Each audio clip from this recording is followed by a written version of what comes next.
इस वीडियो में हम पढ़ेंगे अध्याय 4 कोयला और पेट्रोलियम कक्षा 8 जो कि साइंस विषय का टॉपिक है।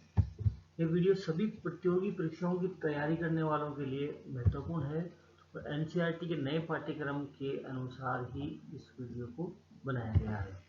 इस वीडियो में हम पढ़ेंगे कोयला, इसके जो रूप है कोक, कोलतार, कोयला गैस, इनके बारे में। साथ ही इसमें हम पढ़ेंगे से प्राकृतिक संसाधनों के बारे में, समाप्त होने वाले प्राकृतिक संसाधनों के बारे में, कोयला के बारे में, पेट्रोलियम के बारे में, प्राकृतिक गैस के बारे में, प्राकृतिक संसाधनों के बारे में, कोयले के जो प्रकार है उनके बारे में, और साथ ही हम इस पाठ के जो महत्वपूर्ण प्रश्न उत्तर है उनको भी हम लास्ट में देखेंगे। अब हम बात कर लेते हैं प्राकृतिक संसाधनों के बारे में। तो इन प्राकृतिक संसाधन जो भी पृथ्वी पर है हम इसको दो कैटेगरी में बांट सकते हैं। एक तो अक्षय प्राकृतिक संसाधन यानी जो कभी खत्म नहीं होंगे, दूसरा है समाप्त होने वाले प्राकृतिक संसाधन। बात करें अक्षय प्राकृतिक संसाधन की, तो ये संसाधन प्रकृति में असीमित मात्रा में उपस्थित है और मानवीय क्रियाकलापों से समाप्त होने वाले नहीं है। उदाहरण है सूर्य का प्रकाश और वायु। ये कभी खत्म नहीं होंगे, चाहे जितना इनके पर सूर्य का प्रकाश का यूज करें, उसको हम एनर्जी के रूप में, सूर्य के प्रकाश को सोलर एनर्जी के रूप में और हवा को पवन ऊर्जा के रूप में हम चाहे जितना यूज कर सकते हैं, इसकी कोई लिमिट नहीं है। इनके अलावा हम बात करें समाप्त होने वाले प्राकृतिक संसाधनों की, तो प्रकृति में इन स्रोतों की मात्रा सीमित है। ये मानवीय क्रियाकलापों द्वारा समाप्त हो सकते हैं। इन संसाधनों के उदाहरण है वन, वन्यजीव, खनिज, कोयला, पेट्रोलियम, प्राकृतिक गैस आदि। यानी कि ये है तो सही पृथ्वी पे प्राकृतिक संसाधन, लेकिन ये सीमित मात्रा में है और समाप्त होने वाले प्राकृतिक संसाधन है। तो इस तरह से हम प्राकृतिक संसाधनों को दो भागों में बांटा, अक्षय प्राकृतिक संसाधन और दूसरा है अक्षय प्राकृतिक संसाधन और दूसरा है समाप्त होने वाले प्राकृतिक संसाधन। कोयले के बारे में, यह पत्थर जैसा कठोर और काले रंग का होता है। खाना पकाने हेतु उपयोग आने वाले ईंधनों में कोयला एक है। पहले इसका उपयोग रेल इंजन को चलाने के लिए भाप बनाने में होता था। इसका उपयोग तापीय शक्ति संयंत्रों में विद्युत उत्पन्न करने हेतु किया जाता है। कोयले का उपयोग विभिन्न उद्योगों में ईंधन के रूप में भी किया जाता है। कोयले की कहानी, कोयला बनता कैसे है, थोड़ा सा इसके बारे में अपन थोड़ा सा देख लेते हैं। लगभग 300 मिलियन वर्ष पूर्व पृथ्वी पर निचले जलीय क्षेत्र में घने वन थे। बाढ़ जैसे प्राकृतिक प्रक्रमों के कारण ये वन मृदा के नीचे दब गए। उनके ऊपर अधिक मृदा जम जाने के कारण वे संपीड़ित हो गए। जैसे जैसे वे गहरे होते गए उनका ताप भी बढ़ता गया। उच्च ताप और उच्च दाब पर पृथ्वी के भीतर मृत पेड़ पौधे धीरे धीरे कोयले में परिवर्तित हो गए। कोयले में मुख्य रूप से कार्बन होता है। वनस्पति के धीमे प्रक्रम द्वारा कोयले में परिवर्तन को कार्बनीकरण कहा जाता है, क्योंकि यह वनस्पति के अवशेषों से बना है, अतः इसको जीवाश्म ईंधन भी कहते हैं। वायु में गर्म करने पर कोयला जलता है और मुख्य रूप से कार्बन डाइऑक्साइड गैस बनाता है। तो ये हो गया कोयला बनने का सिस्टम। उच्च ताप और उच्च दाब के कारण पृथ्वी के भीतर जो पेड़ पौधे हैं, जो जीव जंतु हैं, उनके कारण कोयले का निर्माण हुआ, यानी वनस्पतियों के कारण इसका निर्माण हुआ, इसलिए इसको जीवाश्म ईंधन भी बोलते हैं।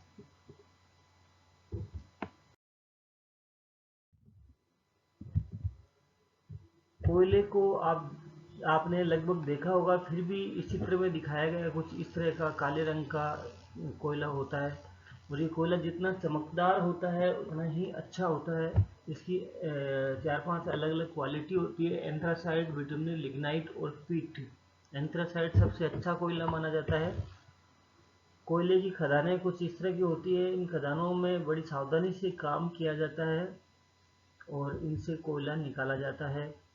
भारत में झारखंड वगैरह उड़ीसा, उसमें कोयला की काफ़ी खदानें हैं।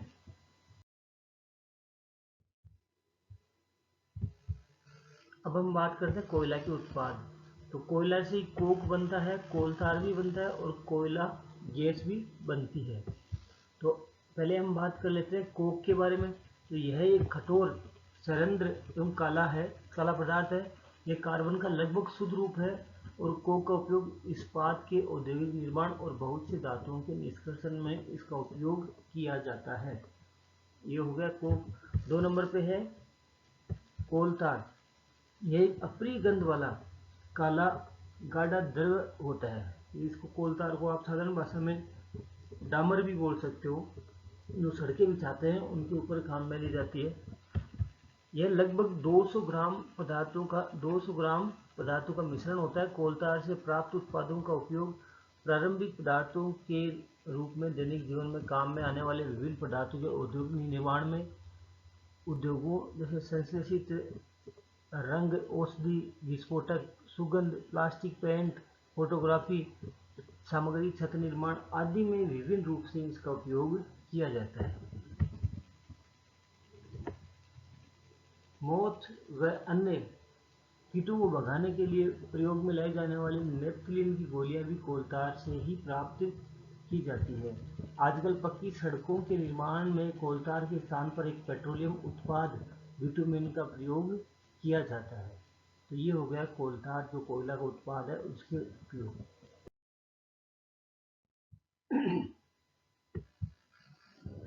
कोयले का जो अन्य उत्पाद अपने पढ़ा था कोक, कोल तार और कोयला गैस। तो अब पढ़ते हैं अपन कोयला गैस के बारे में।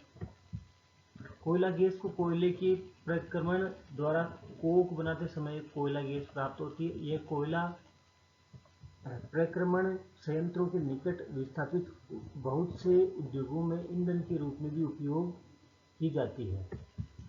लंदन में 1880 में तथा न्यूयॉर्क में 1820 में के आसपास कोयला गैस का उपयोग प्रथम बार सड़कों पर रोशनी के लिए किया गया था। आजकल इसका उपयोग रोशनी की बजाय ऊष्मा के स्रोत के रूप में इसका उपयोग कोयला गैस का उपयोग किया जाता है।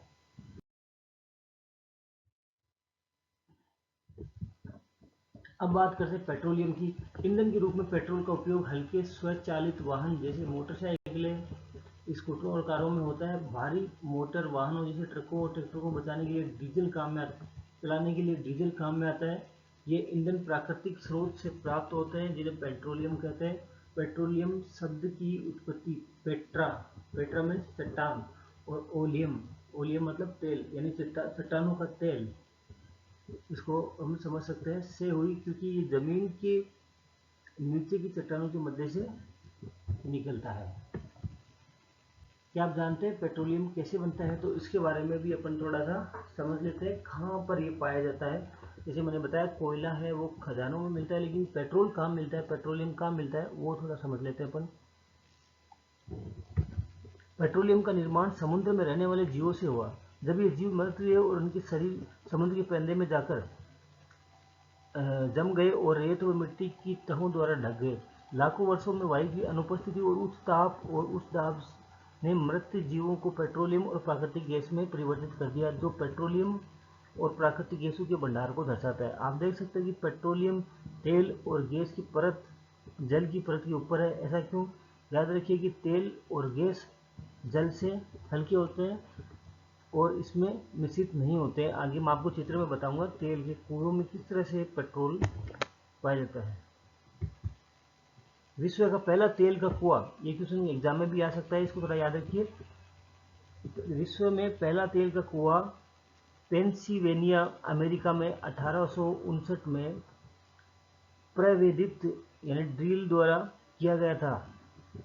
8 वर्ष बाद 1867 में असम के माकुन नामक स्थान पर तेल का पता चला। भारत में तेल असम, गुजरात, बॉम्बे, गोदावरी और कृष्णा नदियों के बेसिन में पाया जाता है और साथ ही बाड़मेर के अंदर, राजस्थान के बाड़मेर में भी तेल पाया गया है, जहाँ पे रिफाइनरी लगा के उसका परिशोधन का काम चल रहा है।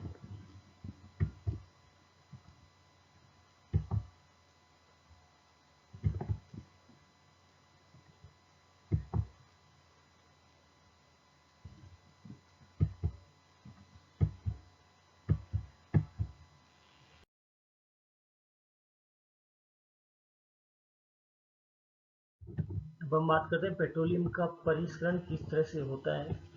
पेट्रोलियम गहरे रंग का तेलीय द्रव्य होता है। पेट्रोल कैसा होता है आप जानते हैं सारे। इसकी गंध अप्रिय होती है। यह विभिन्न संगठनों जैसे पेट्रोलियम गैस, पेट्रोल, डीजल, स्नेहक तेल, पैराफिन, मोम आदि का मिश्रण होता है। पेट्रोलियम के विभिन्न संगठकों प्रभाजों को पृथक करने का प्रक्रम परिष्करण कहलाता है। यह कार्य पेट्रोलियम परिष्करणी में संपादित किया जाता है। जो रिफाइनरी जिसको बोलते हैं उसमें ये काम पूरा होता है। पेट्रोलियम और प्राकृतिक गैस से अनेक उपयोगी पदार्थ प्राप्त किए जाते हैं। इसे पेट्रो रसायन कहा जाता है। इनका उपयोग अपमार्जक, रेसे, पॉलिस्टर, नायलॉन, एक्रिलिन आदि पॉलीथीन और अन्य मानव निर्मित प्लास्टिक उद्योगों के निर्माण में किया जाता है। प्राकृतिक गैस से प्राप्त हाइड्रोजन गैस का उपयोग उर्वरकों, यूरिया के उत्पादन में किया जाता है। अपने बहुत अधिक व्यावसायिक महत्व के कारण पेट्रोलियम को काला सोना भी कहा जाता है। तो पेट्रोलियम का परिष्करण पहले समझ लेते हैं कि पेट्रोलियम के भंडार कहाँ पे होते हैं। तो जैसे कि आप सभी जानते हो जो अरब देश है, जो गर्म देश है, जैसे इराक है, ईरान है, तो इन देशों में काफ़ी मात्रा में पेट्रोल निकलता है। वहाँ इनके कुएं हैं। तो इनकी संरचना कुछ इस तरह से होती है। ये नीचे यहाँ पे दिख रहा है आपको जल होता है। आपको पता है कि जल का जो घनत्व थोड़ा ज़्यादा होता है कि ये नीचे रहता है। इसके ऊपर तेल है। आपको पता ही है कि जो पानी के ऊपर है, पानी के ऊपर तेल हमेशा तैरता रहता है। तो सीधी सी बात है। और गैस हवा में हल्की होती है तो ऊपर के हिस्से में गैस होती है। तो ये अलग अलग ये जो पेट्रोलियम गैस है वो यहाँ से प्राप्त की जाती है। और उसके नीचे तेल होता है और उसके नीचे जल। तो इस तरह से ये अलग अलग लेयर के अंदर तेल के कुओं में पाए जाते हैं, जहाँ से इनको पेट्रोलियम को बाहर निकाल के इसका परिष्करण जो रिफाइनरी के द्वारा कर लिया जाता है। फिर इसको अलग अलग रूप में पेट्रोल, डीजल, अलग अलग रूप में इसको काम में लिया जाता है। पेट्रोल रसायन वगैरह इसके अनेक रूपों में रूपांतरित करके इसको काम में लिया जाता है।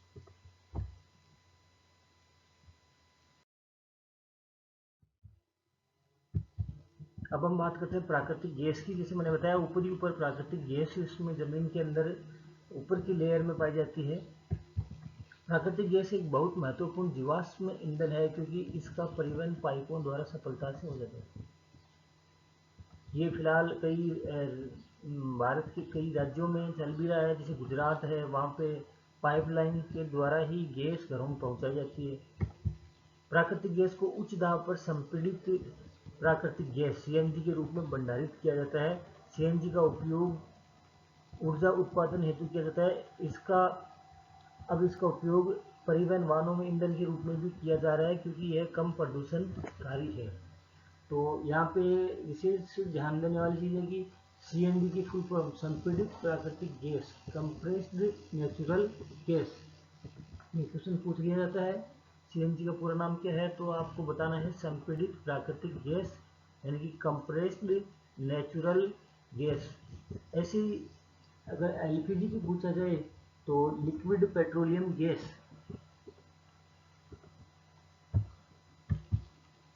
यह एक स्वच्छ इंजन है। प्राकृतिक गैस एक स्वच्छ इंजन है। सीएनजी का अधिक लाभ यह है कि इसे घरों और कारखानों में सीधा जलाया जा सकता है, जहां इसकी आपूर्ति पाइपलाइन के माध्यम से की जा सकती है। पाइपलाइनों का ऐसा जाल वडोदरा, गुजरात, दिल्ली के कुछ भागों व अन्य स्थानों पर उपलब्ध है। प्राकृतिक गैस का उपयोग प्रारंभिक पदार्थ के रूप में बहुत से रसायनों और उर्वरकों के औद्योगिक निर्माण में किया जाता है। भारत में प्राकृतिक गैस के विशाल भंडार हैं।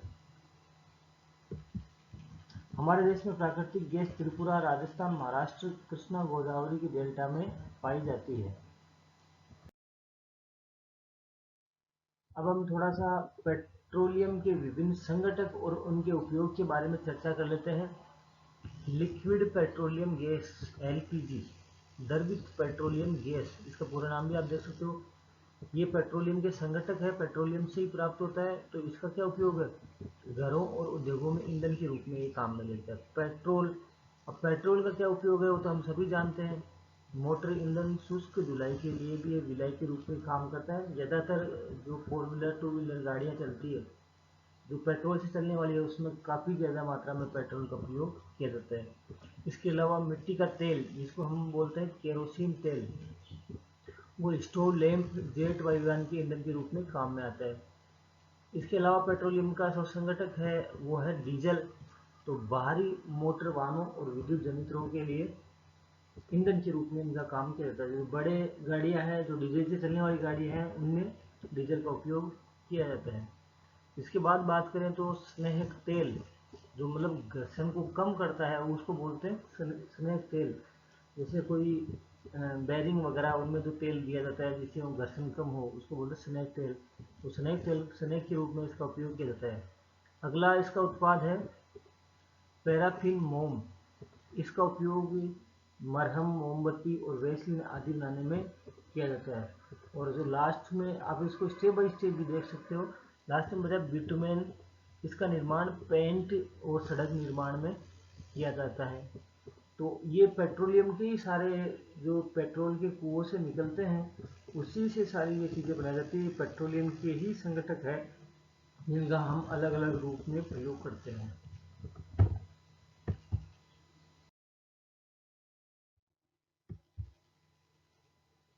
अब है, जैसे मैंने बताया था, दो तरह के प्राकृतिक संसाधन होते हैं। एक तो अक्षय प्राकृतिक संसाधन जैसे सूर्य और हवा, और कुछ है सीमित संसाधन। अब जैसे मैंने बताया कि जितने भी तरह की पेट्रोलियम, कोयला वगैरह, ये सब सीमित मात्रा में होते हैं। अगर इनका हम लिमिट से ज़्यादा उपयोग करें तो ये नष्ट हो सकते हैं। तो इनके बारे में भी अपन थोड़ा सा पढ़ लेते हैं। कुछ प्राकृतिक संसाधन जैसे कि जीवाश्म ईंधन, वन, खनिज आदि समाप्त होने वाले होते हैं। मैंने फिर पहले भी बताया था, जीवाश्म ईंधन का मतलब क्या होता है? जो जीवों से बनते हैं। ये पेट्रोल वगैरह, ये सारे के सारे कोयला, ये जीवाश्म ईंधन के अंतर्गत ही आते हैं। क्योंकि ऐसा माना जाता है कि पृथ्वी के उथल पुथल के दौरान जो ऊपर के जीव जंतु, पेड़ पौधे हैं, वो जमीन के अंदर दब गए। जैसे भूकंप वगैरह कभी आते हैं तो नीचे दब जाते हैं, और उसी से ईंधन का निर्माण हुआ है, इसलिए इनको जीवाश्म ईंधन बोलते हैं। तो ये भी समाप्त होने वाले हैं। कोयला और पेट्रोलियम जीवाश्म ईंधन है, और मृत जीवों के ईंधन में परिवर्तन के लिए लाखों वर्षों का समय लग जाता है। दूसरी ओर ज्ञात भंडार कुछ 100 वर्ष और चलने वाले हैं। अभी तक जो भंडार है उनका बहुतायत से प्रयोग किया जा रहा है, और इनकी कुछ सीमा है, कुछ दिनों में ये समाप्त हो जाएंगे। फिर मानव जाति के लिए संकट पैदा हो सकता है, इसलिए इनका लिमिटेड उपयोग हमें करना चाहिए। इसके अतिरिक्त इन ईंधनों का जलना वायु प्रदूषण का प्रमुख कारण है। इनका संबंध विश्व उष्णन से भी है। अतः यह आवश्यक है कि हम इन ईंधनों का उपयोग तभी करें जब नितांत आवश्यक हो। इसके परिणाम स्वरूप पर्यावरण बेहतर बनेगा और विश्व उष्णन का खतरा कम खतरा रहेगा, और ईंधन की उपलब्धता लंबे समय तक रहेगी। विश्व उष्णन मतलब ग्रीन हाउस इफेक्ट अपन ने पढ़ा होगा कहीं, तो उसका खतरा भी थोड़ा सा ज़्यादा हो जाता है। भारत में पेट्रोलियम संरक्षण अनुसंधान CPRA लोगों को सलाह देती है गाड़ी चलाते समय किस प्रकार पेट्रोल डीजल बचाएं, और उसके कुछ गुर है वो अपन देख लेते हैं। पहला, जहाँ तक संभव हो गाड़ी समान और मध्यम गति से चलाएं। अगर ज़्यादा स्पीड से चलाते हैं तो अपन सभी जानते हैं कि गाड़ी जो पेट्रोल ज़्यादा खाती है, जिससे अगर उसको बराबर एवरेज में चलाएं, सही गति में चलाएं, तो हम पेट्रोल को थोड़ा बचा सकते हैं। यातायात लाइटों पर अथवा जहाँ आपको प्रतीक्षा करनी हो वहाँ गाड़ी का इंजन बंद कर दीजिए। अगर मान लो कहीं ट्रैफिक में फंसे हुए हो, कई देर आपको निकलने में लग जाएगी, तो वहाँ पे गाड़ी को थोड़ी देर के लिए बंद कर सकते हैं, जिससे हम पेट्रोल को बचा सकते हैं। टायरों का दाब सही रखिए। जब टायरों का प्रेशर कम होगा तो पेट्रोल थोड़ी गाड़ी ज़्यादा खाएगी, और टायरों में अगर हवा अच्छी होगी, पर्याप्त हवा होगी, तो पेट्रोल थोड़ा सा कम खर्च होता है। गाड़ी का नियमित रख रखाव सुनिश्चित कीजिए। अगर गाड़ी की टाइम टू टाइम सर्विस करा रहे हैं तो पेट्रोल की थोड़ी सी पेट्रोल गाड़ी कम खाएगी। तो ये कुछ तरीके हैं जिन्हें हम, जो नष्ट हो रहे हैं प्राकृतिक संसाधन, उनको कुछ हद तक बचा सकते हैं। तो अब इसके आगे पाठ्य पुस्तक के कुछ प्रश्न देख लेते हैं। पहला प्रश्न, तीसरा नंबर का प्रश्न है, रिक्त स्थान की पूर्ति कीजिए। 1 और 2 आगे मिलेंगे। तथा जीवाश्म ईंधन है, तो मैंने आपको पहले बताया था क्या क्या कौन कौन से जीवाश्म ईंधन होते हैं। दोबारा आप विचार कीजिए, इसका आंसर आपको मिलेगा। पेट्रोलियम के विभिन्न संगठनों को पृथक करने का प्रक्रम क्या कहलाता है? वाहनों के लिए सबसे कम प्रदूषक ईंधन कौन सा है? इनके अलावा जो ट्रू फॉल्स है उनके आंसर देने हैं। पेट्रोलियम की अपेक्षा सीएनजी अधिक प्रदूषक ईंधन है। सत्य है, असत्य है, इनके आपको जवाब एक ही क्वेश्चनों के देने हैं।